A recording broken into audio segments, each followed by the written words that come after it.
Good morning, everybody. Thank you very much for being here. It's greatly appreciated. We know we normally have press conferences of squad announcements on a Friday, so thank you very much for your patience. It's the squad announcement for the United States in the CONCACAF Nations League, the quarterfinals. The first leg, the 14th of November in Kingston, the second leg on the 18th at City Park in St. Louis, Missouri. We're joined by the head coach of the Jamaica Senior Men's National Team, Mr. Steve McLaren, who will give a few opening remarks and then we'll get into the squad itself. So, coach, welcome back to the island. How are you doing? Yeah. Well, I must apologise first because I'm absolutely gutted that I can't see you in person because I enjoy our little press conferences and seeing you all face to face. So I'm gutted that I can't do that. Unfortunately, the train's on Wednesday. We're playing up and we had 3 trains to get to the airport and they were all delayed and unfortunately couldn't get here. So yesterday or last night was the time that I got in. So I apologise that I couldn't see you in person, but I suppose this is as good as anything. So thank you for turning up on a Saturday morning. And yeah, the squad, everything will be the same. They're just the outs. I'll just name the outs, which Norman Campbell. Norman, very, very, very unlucky not to be in this squad since he came in the first. He's been fantastic around the group. He's been contributing to the games. He's played for his club.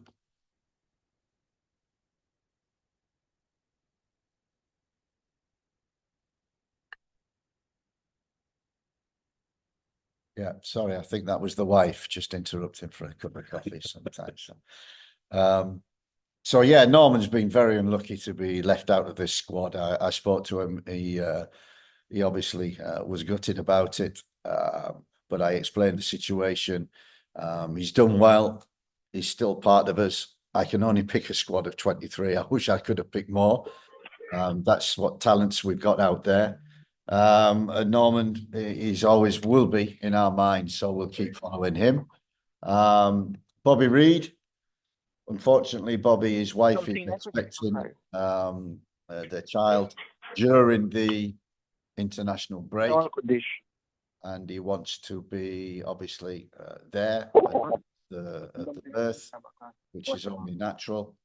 We understand that family is very important. So he can't make it. John Bell, with Amari Bell coming back into the squad.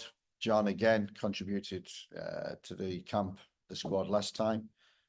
So he's a bit unlucky. Same with Kevin Lambert, who was a late addition the last camp, didn't feature but contributed to the camp in terms of his experience. He knew the boys. His attitude was great in training. That's the most important. So he's unlucky as well. And Mikel Antonio, who got a yellow card, is suspended for the first leg.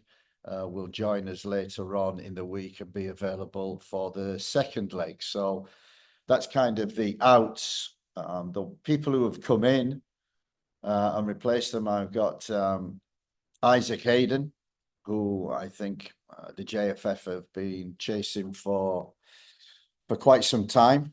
I've had 2 or 3 calls with him since I took the job. He's desperate to play. He's at that stage in his career where he needs to kick on, and this is one of the ways that he can. He's at Newcastle at the present moment. He needs to find a club, but he's training, working hard, keeping fit, playing games.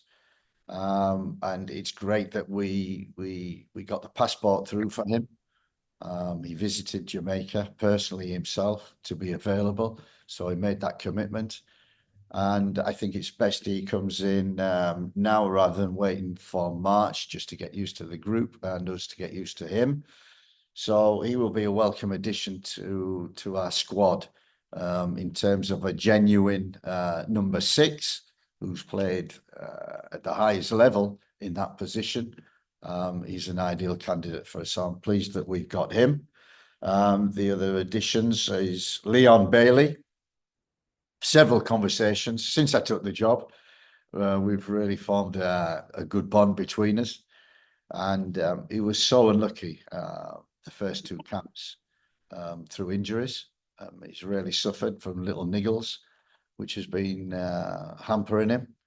But now he's had 2 or 3 weeks after missing the last camp where he's got his fitness back. He's playing regular now, playing 90 minutes regular, which he did in Champions League during the week. And I spoke to him and said, "Yep, finally, we're going to see Leon Bailey." And he's absolutely delighted. Can't wait to come over and be part of the squad. He's very keen to do that, very enthusiastic about Jamaica, and he always has been on the phone. So it's great that we finally get him in and we can look at him and he can look at us and contribute to the next camp and the next games. Amari Bell comes straight back in. We've missed him for 4 to 6 weeks with hamstring. He played his first game, 90 minutes last week. Hopefully plays again today and comes through that okay. So he's included. Also, Shamar Nicholson. Kept in touch with Shamar since the last camp, which we fully understood he wanted to stay at his club, regain his fitness. Hired a personal trainer, has been working hard with him, has been getting more minutes within his club, scoring goals as well and assisting. And speaking to him this week, he's focused, he feels fitter, and he feels that he's ready to actually contribute to our squad and to our team. So we're delighted to have him, especially in the absence of Mikel in the first game.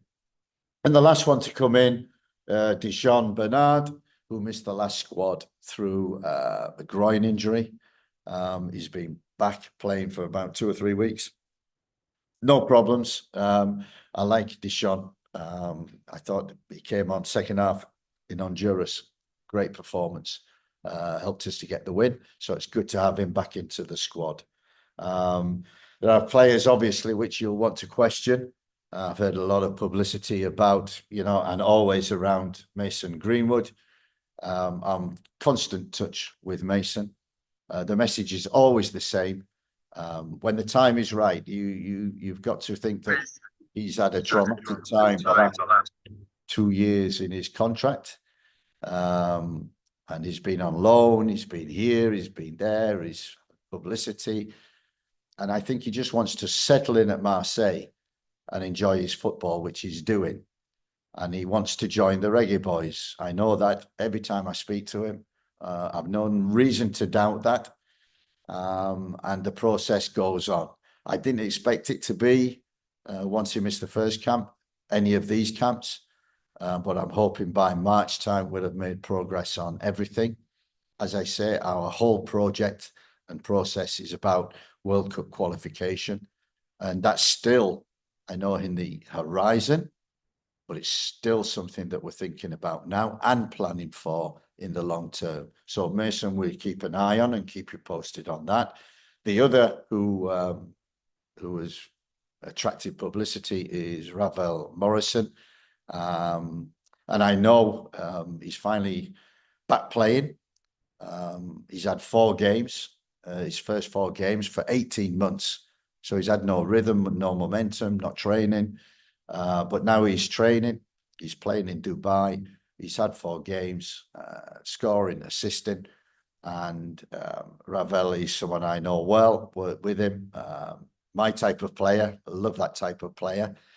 And I think it's one that I never thought the first 3 camps that he would be involved, but we'll certainly, after this camp, be picking him up over the next couple of months and seeing how he's playing in Dubai, keeping an eye on him. So the door is never closed on anybody, and definitely not Ravel. The game itself, I'm excited about this game. I think the last camp, the last 2 games, the mission was get the job done, qualifying. We finished top of the league. We were delighted with that. And to be given an opportunity to test yourself, the team, against top quality opponents, there's no more top quality than the USA. And with a new coach, Pochettino, who I know well, have come across, coached against. Very, very good coach. That Tottenham team he had in the Premier League was excellent. His experience since has been top, world-class football, world-class coach, and USA have really got a very, very good coach for the next World Cup because they're already qualified. So this is, it's like myself, and he will be the same. It's looking at players, looking at squads, looking at systems, looking at the way of playing, and building towards the World Cup. His advantage is he's already qualified. Ours is we need to qualify. So this is an important game for us. It's an opportunity to gain Gold Cup qualification in terms of rankings and getting into the semi-finals, which will automatically get us there. It's an opportunity for the team to put a marker down and say, okay, now we're contenders for this, and we can play at this and compete at this level. So it's going to say to the players, it's a case of putting a marker down to CONCACAF, to all the teams in CONCACAF, the Caribbean, that Jamaica are still there, and still thinking long term and trying things out and learning about the squad, learning about the players. Are still our aim is World Cup qualification. So it gives us an opportunity to test ourselves against probably a different type of opponent than what we've played against previously. So overall, in summing up, excitement, anticipation, and we can't wait, hopefully, for every one of the players to come through the door fit and well, and able to contribute to the next two games. Our overall focus after this camp, and I still have my eyes on the future, is obviously the last three camps. And since I got the job, the focus was on the games. The Nation League was making sure we qualified for this round for the quarterfinals, and picking the players who we knew who had contributed the last 2 years. We've done that. But I think after this camp, what I need to do is a lot of recruitment, a lot of scouting. One of that will be on the island. I still need to get around the teams. I've seen a lot of Cavaliers. I've seen a lot of Mount Pleasant. And we're going to watch the game on Sunday, Cavaliers. So that will be interesting. And I know there's talent on the island, and it's a great opportunity the next 2 or 3 months to come onto the island and pick up some games and look at the talent that is available. And also, like the JFF have done the last 2 years, is maybe in February to have an island camp, as I call it, where all the top quality players, we pick a squad, and we can have 1 or 2 games. We can have a camp, we can have a training. I can have a good close look at the local players and also play against good opposition. So JFF have done that in the previous 2 years, and we're hoping to do that again. So really making sure that, one of the main things I said, that we do not miss a talent. And that's on this island first. That's the priority. We do not miss a talent that is capable of playing for the senior national team. So we need to continue our search for that. But also, on the other hand, we have to scour Europe for little gems like Norman Campbell we had, and people also in the US that I didn't know that had been in the squad in the past, like Tyreek. We need to spread our net wider, but not in the fact that we just want to bring players in just for the sake. The players that we need to come in are the players who will make a difference and help us qualify for the World Cup. So I know it's quite a long introduction, ladies and gentlemen, but I just wanted to cover them aspects to make sure that I did that. All right, thank you very much, Coach. As everybody can see on your screen here, before we open the floor for questions, the squad is on your screen, so you can make a note about it as well. Andre Blake, Jamali Wade, Shaquan Davis, Dexter Lembikisa, Tavon Gray, Damian Lowe, Mason Holgate, Ethan Pinnock, Richard King, Dishon Bernard, Amari Bell, and Greg Lee. Joel Latipoder, Isaac Hayden, Karoy Anderson, Casey Palmer, Tyreek McGee, and Leon Bailey, Kaheem Dixon, Shamar Nicholson, Romario Williams, Demarai Gray, Ronaldo Cephas, and Mikel Antonio. All right, folks. So now what we can do is open the floor for questions. Please indicate by raising your hand. Please stay muted until you are identified. That would be greatly appreciated. All right. So first, let us commence with Jason Hall. You may commence, unmute, and pose your question, Jason. Go ahead. All right, thank you, Simon. Jason Hall of Jason Guna TV here. Right. Thanks for that introduction, Coach. Very thorough. Like the comments you made, and I just want to ask a few questions. All right. So, first one, heard you mention a few players just now. I would like you to also mention a certain player. I had my eyes on him, watching him, tracking him play. Um, Jonathan Russell. How far was he from getting into this team, and what are your overall thoughts on him? I know you got to see him in one camp so far. Can you just speak a little bit about that player? Yeah, it's yeah, funny you should say that, and I'm going to speak to John because he was involved in the first camp. I spoke to him before the last camp, and I said I keep an eye on him, and he wasn't playing at the time.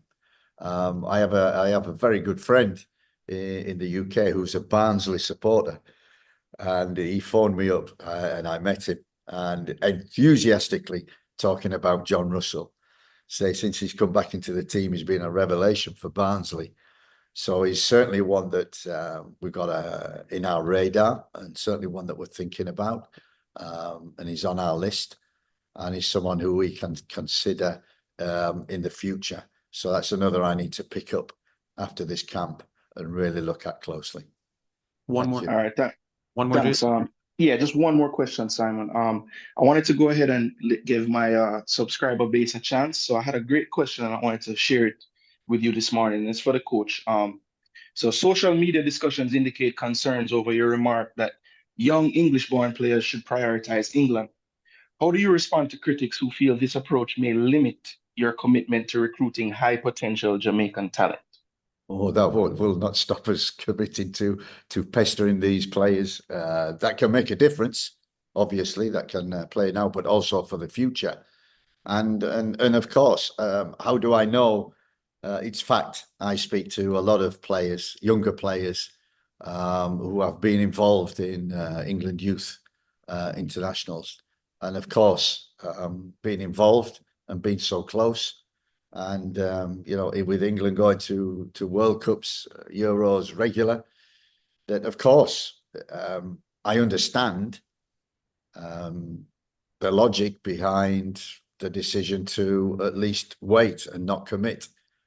And all we can do is keep doing what we're doing, provide support, continuous opportunities to watch these players and communicate with them and form a connection.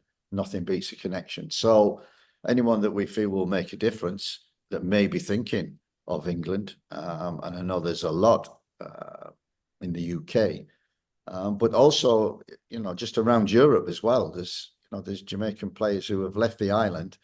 Norman Campbell is a perfect example of that. Tyreek also, leave the island, go and play in the US, go and play in Serbia, go and play in Norway, go and play in Belgium. It's not just the UK that we're searching. We're just searching for good players and then just trying to promote what Jamaica can offer, which is we want to get better. And if we can qualify for the World Cup, then all of a sudden it becomes an interest to top players. Thank you very much, Jason. John Arnold, you may proceed. Go ahead. Hi, good morning, Steve. Thanks for taking some time. John Arnold from the Getting Hi, John. CONCACAF newsletter. You mentioned knowing Pochettino and that you guys have somewhat similar challenges. Obviously, you with the extra hurdle of having to qualify, but you mentioned sort of trying to figure out the system, figure out the players, and kind of learn as you go with limited margin for error. You both want to get out of this quarterfinal.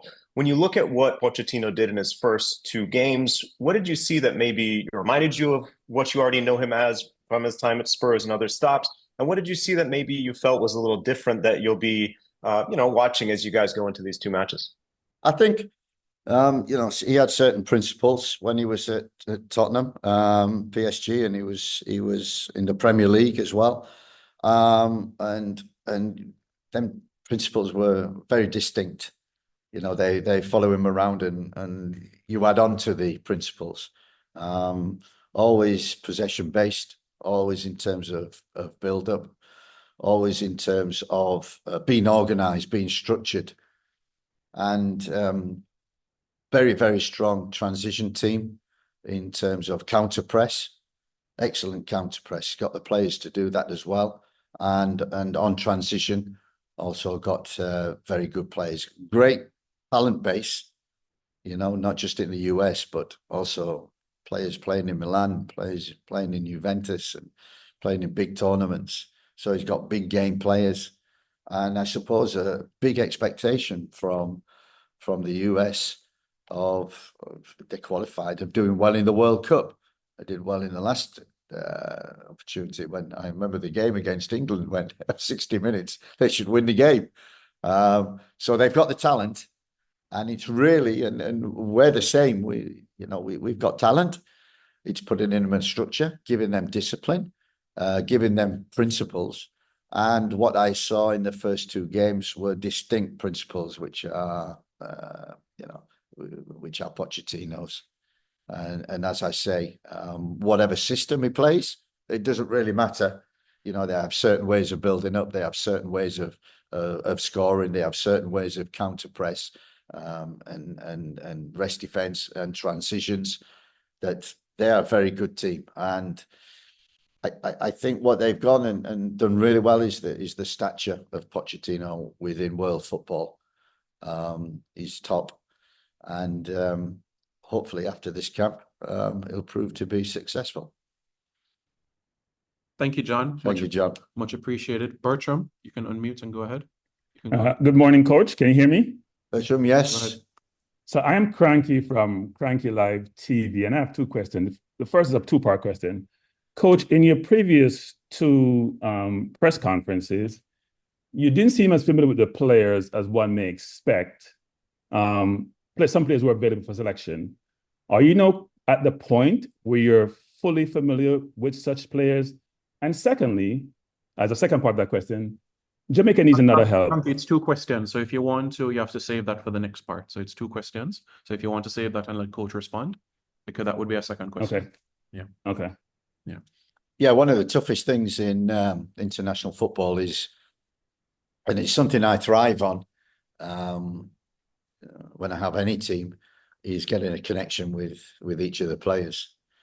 And it's very difficult when you're just having camps, and camps are very hectic. It's very difficult when everybody is so spread out, though in the UK it's a bit easier. And so the connection, the relationship with some players can be instant, can be, got a connection. I know him and know his background, and you build that rapport. Some, it takes a bit of time. And that's what I'm working through, and I'm sure Pochettino's exactly the same.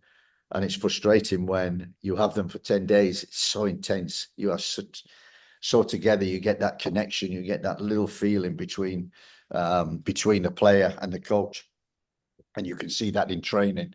And that's what I like, that connection, that relationship with the player, that I can be trustworthy and honest with him. And I think from day one we've developed that. I've got to say, we got that connection where they know, I have certain rules and certain ways of doing things, certain principles that we need that cross the line. There are consequences to that, but we have a relationship where there's a connection and there's a trust. So it's not just black and white. It's all about the relationship, and that takes time. And normally in a football club, you are there every day from 9 o'clock till 9 o'clock, 24/7. So many games, fast and furious. You get to know people such a lot quicker. International football, it's harder, but I'm certainly making strides, and certainly with our staff.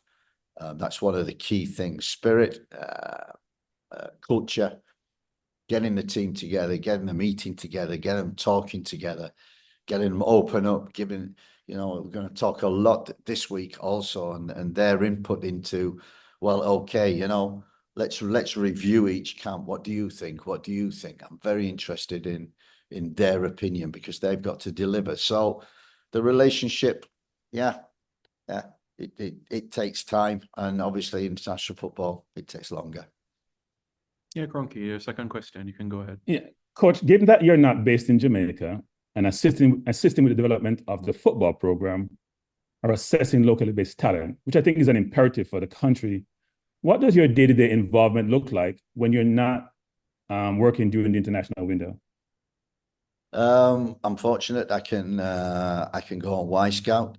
So a lot of my work is office based, computer based, and with Y Scout, all the players for Jamaica that were not just in the squad but on the fringes of the squad and players that we need to identify, I'm able to watch their games after they've played.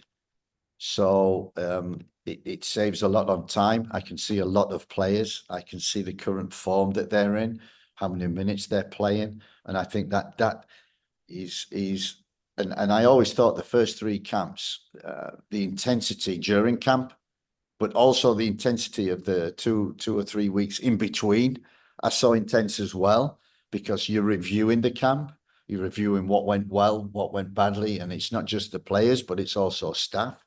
So it's making sure that everybody's on the same page, making sure that we give them the correct feedback. If it's possible, then we go and meet the players as well. So, the last trip I met Mason Holgate in person. I met Isaac Hayden in person. But I thought, oh, you'll have a bit of time in between the camps. No time whatsoever. It's in my mind 24/7 about the last camp, about the form of the players. Are they injured? Are they fit? Can I watch them? Can I see them? Can I talk to them? Are they fit for this camp? So the week leading up to this camp is for me the worst week, because I'm always worried that players are injured and falling out and might not be able to come. And can they come on time? Can we get them into? So logistics are also quite hectic. So believe you me, there's enough to do to keep me occupied, and there'll be enough to do, from the end of this camp to March, where we want to fill that. And you're absolutely right about this island, and I'm absolutely correct about that. Was the FIFA slogan that we went to every country and said that in every country you must not miss a talent. How can we help you not miss a talent? And that's the message once this camp is over, that on the island, in the corner of the island, we mustn't miss a talent or a player that can contribute to the senior national team. I appreciate that, Cronky. Thank you very much. Thank you. Robert Williams, IRFM. Yeah, good morning, everyone. Coach, I see a lot of work has been put into putting this squad together. I see Leon Bailey back. I see Isaac Hayden, Amari Bell. But what will be your biggest challenge heading into this contest against the USA? The biggest challenge will be the USA. It's always the biggest challenge. They're a good team, well coached, well structured, well organized, good principles, good talents, good players, used to winning, used to players who are used to winning, and not so much pressure, but I suppose there's always pressure in top football. But that's the challenge. It's always the opponent, and the challenge is making sure, I think, on Tuesday, so Sunday, Monday, all the players travel and come in, to make sure that on Tuesday everyone comes through that door and they're fitting well, and I'm not scrambling like I was the last camp, where we had to bring 2-3 players into the squad because of injury or people dropping out or last minute things or injured on the weekend. So I'm just hoping for that. And then a couple of sessions in preparation for the game is not going to be much. But I'm just looking forward to the games and looking forward to the performance of the team. which has to be at the top of my criteria because performance equals results if we get the right performance. So getting the right performance is my main objective once they come through the door fit. Thank you, coach. All right, thanks very much, Robert. Alex, go ahead. Alex, you there? Yes, I'm there. Good afternoon, good morning, Coach McLaren. Hi, My Alex. my question is, how are we gonna deal with USA midfield?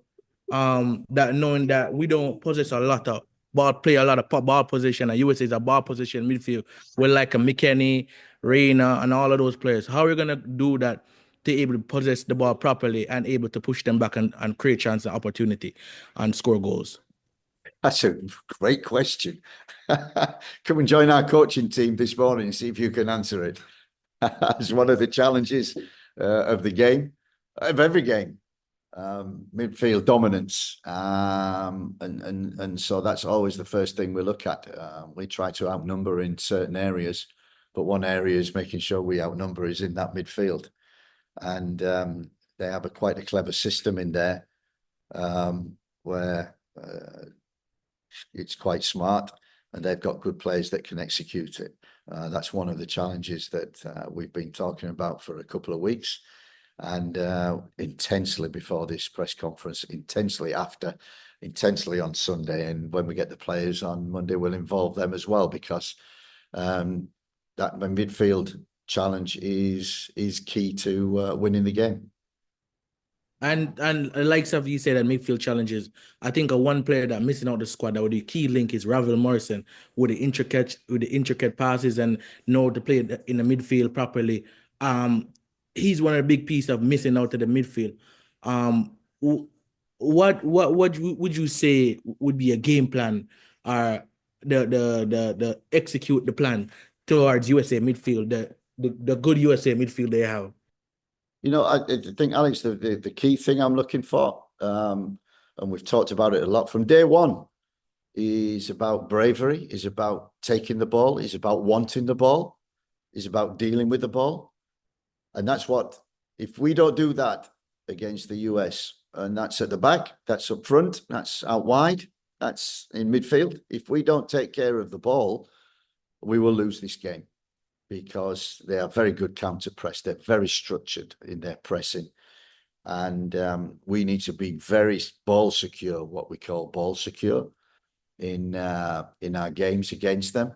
Otherwise, yeah, they can kill you. So we'll be really focusing on that. And I agree with you. Ravel Morrison, and I say all his career, we have been saying this about him, all his career, from when he was a young boy, he has more ability than anybody. I know, because I've worked with him and I've seen him training, I've seen him playing. And when he's top, he's top.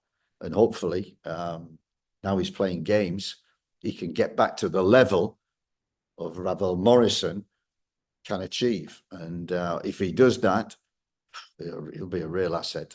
But he's a little bit, that's why I liked Tyreek McGee when he came in with us. There's a player who can take the ball, want the ball, and deal with the ball. And they're the type of players that I like. And you are absolutely right. You need them players in top football. You can't have good structure and defend well and then immediately give the ball back to the opponent. You have to be able to keep the ball. And we have to do that against the USA in 2 games. Alex, appreciate it. Mr. Taylor, you can go ahead, sir. Jay Taylor. All right. Good afternoon. Can you hear me, Simon? Yes, go ahead. All right. Yes. I have 2 questions, a football question and a personal question. Yeah, Coach, good afternoon, Coach McLaren. I just want to know if you took a look at the game that Jamaica played against the United States, where that game went into overtime. In that game, we had some players missing, like Demarai Gray, and Ronaldo Cephas was the problem child in that game for the United States with his speed over the top. We saw that Demarai Gray is tracking the play at his club. He's struggling a bit as far as injuries concerned. His consistency hasn't been fluid enough in recent camps. Uh, would you consider, is it a consideration that maybe a Ronaldo Cephas could maybe start down that left-hand side to maybe cause the United States similar problems in this upcoming game? I think one of the things I'm going to stress to the players when they come in, these two games are about the squad. It's about everybody. Because you're right, some have been struggling with injuries, some haven't been playing, some are not at the level. And when I look through the squad, I'm thinking not a lot of players are playing 90 minutes week in, week out, day in, day out. So we've got to assess that. And we know that probably we start the game, and we know that probably 5 or 6 players can't last 90 minutes, especially the intensity that you have to play against the USA. So whether Cephas starts or finishes, it doesn't matter. He is so important to the team, to the squad. And yeah, I have watched that game. And it's funny, but we've sat as a staff just before this press conference, and we've been watching that game. And there's always defining moments in games. And as you will know and probably remember the game, the defining moment was Cephas going through unbelievable speed and pace, and the keeper making a good save, which would have made it 2-0 and probably a certainty into the final. So we know Cephas's strengths, we know Damari's strengths, we know Leon's strengths, we know Kahim his strengths. I think the last game against Honduras, Cephas came on, with his speed and pace, frightens opponents. Same with Kahim, the reception that he got, it really gave the team energy, and he does as well. So I call them starters and finishers, and it's not about who starts, and it's not about who finishes. It's about the squad and how, I do say, to be fair and quietly, that the finishers are the most important, because they've got to impact to either win the game or to make sure that we get something from a game. So everybody's important, and everybody will play a part, believe you me. Yeah. My final question, Coach. Isaac Hayden, I'm sure a lot of fans would be excited as that position has been quite problematic for Jamaica. But there are also concerns amongst fans that the player, I think he's in the reserve team at Newcastle, hasn't been really playing football. And some fans are questioning the player's commitment as far as to play for Jamaica. As you'll be aware that there was an interview out there where he stated his dream is to play for England, even when his legs are not working. So for a lot of Jamaicans, that they would see that as, is he just here to rejuvenate his career and not necessarily here for the cause of getting Jamaica to the next level? Have you what's the temperature like with the player as far as his commitment? Is this just a thing where to help him get a club back, or he's really on board now to play for Jamaica? Thank you. Yeah, he desperate to play for Jamaica. Desperate he was to get his passport from our first conversation. And he realizes that, look, he's in the reserves at Newcastle. He needs a club in January. This is as much about the March window and the summer window and the next World Cup window as it is this window, whether, he contributes, he plays, or he doesn't. It's as much getting him integrated into the Jamaican way of working that we work. He's really enthusiastic about that. And you're right. Every player needs a cause. Every player needs motivation. And his motivation is to get back playing at the level in which he was playing 3 or 4 years ago when he first went to Newcastle. That's his only thing. And to be able to commit to Jamaica, and hopefully in January be able to commit to another club, will only make him better. And we're helping him with that. And he's got to come here and he's got to help us achieve our goals as well. If he doesn't, then he won't come again. It's as simple as that. There are, consequences to everything. So he has to perform. He has to commit. And if he does, he'll help us. If he doesn't, and there's no commitment there and there's no help, then same with every other player. They won't be in the squad again. So every player knows what they have to do, and they have to perform. But you're absolutely right. We need players committed to the Jamaican cause, which is to qualify for the World Cup, which is to beat the US the next two games and qualify for the semi-finals of the Nations League. So everybody knows that. And we have to pick players who are committed to that. And believe you me, after conversations, meeting him face to face, he wants to do that. But again, everything will be seen on the field.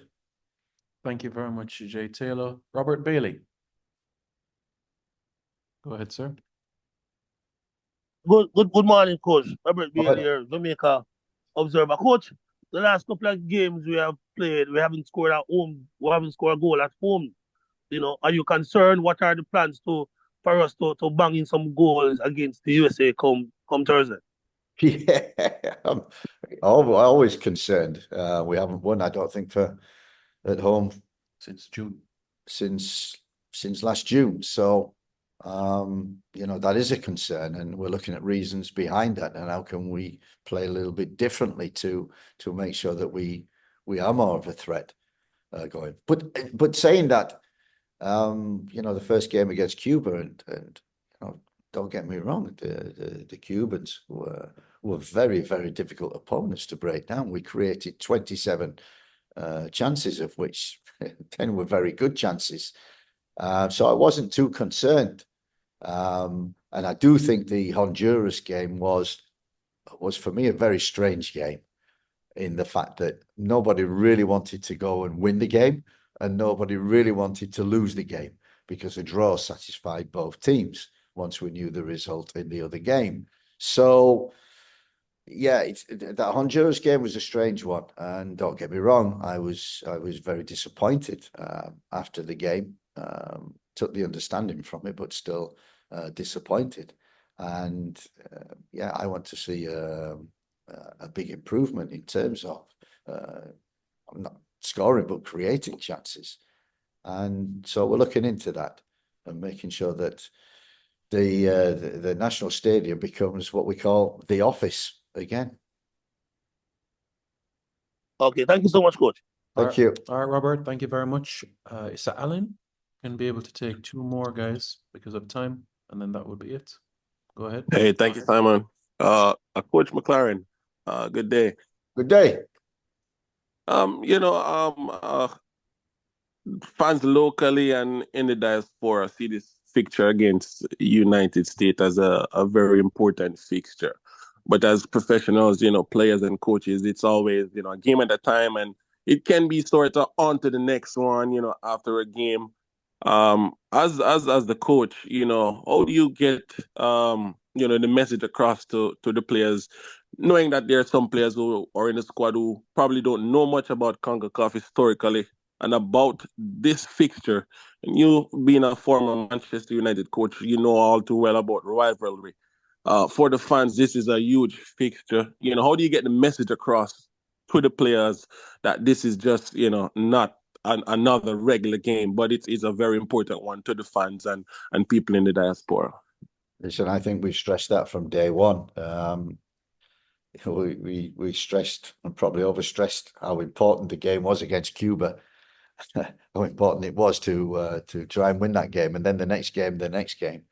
And I think for this game, this is one of these games where it needs no motivation from me. Come on, it's the USA. It's 2 games. It's a big nation. It's it's one who's qualified for the World Cup and are playing there.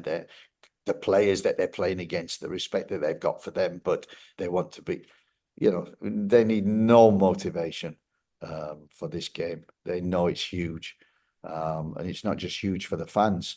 And the most important thing, to see the fans coming back and to see the reception, the way that the fans are during the game, and the support that they're giving to the players. We need that. So, as I said before, to make this office the office again, we need the 12th man, and that comes from the supporters. And you carry on doing what you're doing, and we'll soon have the stadium full. And that's what we're looking for. A good performance and result against the US will help that, and the players know that. But we need the fans on Thursday evening. We need them right behind the team. We need them, like you say, this is an important game, big game for the players. It's also big for the supporters. Come and support us.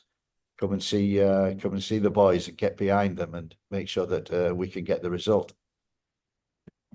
Definitely, Coach. And one more question, if I could, Simon. Please be brief. This is the last one. Yeah, and Coach, we know that the United States acquired the services of Mauricio Pochettino, and having a coach like him in CONCACAF, and yourself, what do you think that does for the eyes of world football on CONCACAF? What do you think it means to CONCACAF to have coaches of your profile, Pochettino, Jesse March, in CONCACAF? How does that sell CONCACAF to the rest of the world? I think also you're missing Dwight York for Trinidad. For Trinidad. My good friend's taken over there. Another high-profile player. It's about profile, and and CONCACAF needs that. And I know that from FIFA, working with them. As we're in Europe, CONCACAF, and yeah, we didn't know so much. I've come here, you play against the likes of Cuba, even Nicaragua, Honduras. What tough games, different games. So I go back home and I need to get some scouts over in Honduras, need to get some in Nicaragua, because they've got good players, good teams, and really tough environments. And somebody said it, and it's so right with the travel and the logistics of everything. To win away in the CONCACAF is very, very difficult, and the players have shown great resilience to do that. So I think it's only good for the game that the likes of we're involved in these games, but also against the likes of Pochettino, and hopefully coming up in a game or two against Dwight York, Trinidad. So the more experience and good coaches that we can bring. And we always said one of the big mantras that we said in FIFA was that you improve the coaches, you improve the coaching, you improve the player, and that's something which Jamaica has been doing for 2 or 3 years now, through the program, through Rudolph Speed and Andrew Bate in coaching the coaches. You coach the coaches, they'll coach the players better. And I think overall it's a good message to end that's what you're seeing in Jamaica, and we want to continue that. All right. Thank you very much, everybody. Greatly appreciate it. Details will follow in relation to the pre-match press conference on Wednesday at the National Stadium. And of course, this recording will go out shortly. Thank you very much, everybody. Have a pleasant rest of the day. Thank you very much. And hopefully see you in person and see your lovely smiles later on in the week.